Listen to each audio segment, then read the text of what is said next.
जय जगन्नाथ मैंने केमती अच्छा आशा कर समस्त भल थे। आज ना मु समस्त नहीं आसी बहुत सुंदर हेल्दी ब्रेकफास्ट जोटा कि इडली आटा भी पुणी रागिर इडली आ सांग को इंस्टांट सांबर रेसिपी चलतु शीघ्र शीघ्र बनइबा। प्रथम नहीं रागी पाउडर यहाँ आपन को मार्केट रे मिल जाव। मु 2 कप नौची आईटा हूँ बिरी आउ चाउलर पिठौ एथिरे मध्य मु 2 कप रु 3 कप नौची। एथिरे टिके सॉल्ट पकईके भलसे गुड़े नवा प्रथमे तापर टिके पानी देके भलसे को गोटे सुंदर बैटर बनईदवा। आटा भी पुणी बेसी पानिया करें अल्प पानिया करेंगे। रागिर भी मध्य इंस्टांट इडली बनई हम जोटा कि एथिरे आपन को दही आउ सुजी दबाको पड़िबो। मु एटा इंस्टांट बनाऊ नहीं से मुझे पिठौ आ बिरीर बैटर देछि। आपन जदि इंस्टांट बनवाई चाहते आरटा भी मध्य यूज करें जोटा कि दही आउ सुजी देकी गोलैकी संग संगे बन पारे। इडली हवा माने ही टे फुलवा दरकार से आटा राति सारा रखापी आपन को पड़ो। देखो बैटर टी पतला होती आपन को पानी देकी पतला करें। एक छाड़ीदे राति सारा। देखो सकाल लुक केमी अच्छी बहुत भल भाव में फुली जा बैटर टी आको आपन बनइबा ना इडली बहुत ही बढ़िया इडली बनिबो। चलतु एबे बनइबा सांबर।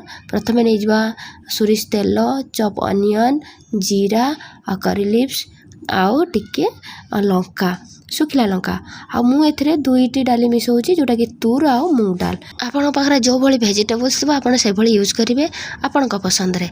एथिरे लुण हलदी टमाटो सांबर मसला देकी टिके ड्राई मैंगो माने आंबुल देकी एक आम पानी देकी भलसे मिसेकी छाड़ीदवा।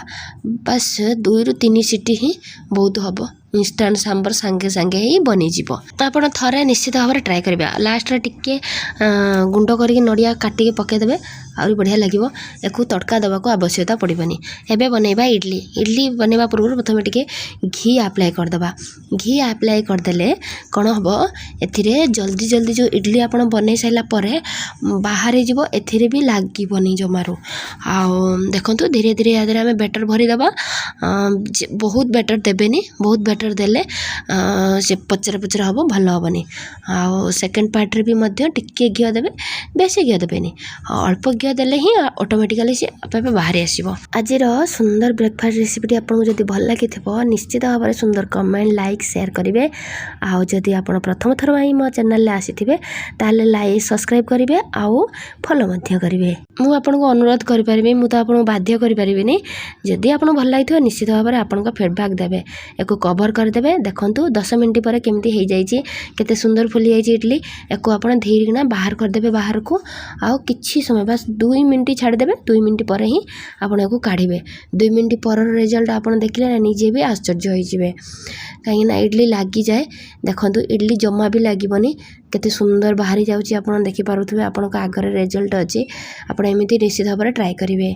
रागी हूँ बहुत ही हाई प्रोटीन से गैस कराए स्टोमक को।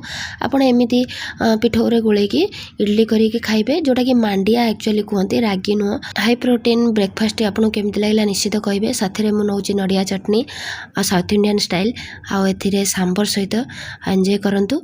मुझे गोटे नुआ सुंदर वीडियो सहित रोचे। नमस्कार। जय जगन्नाथ।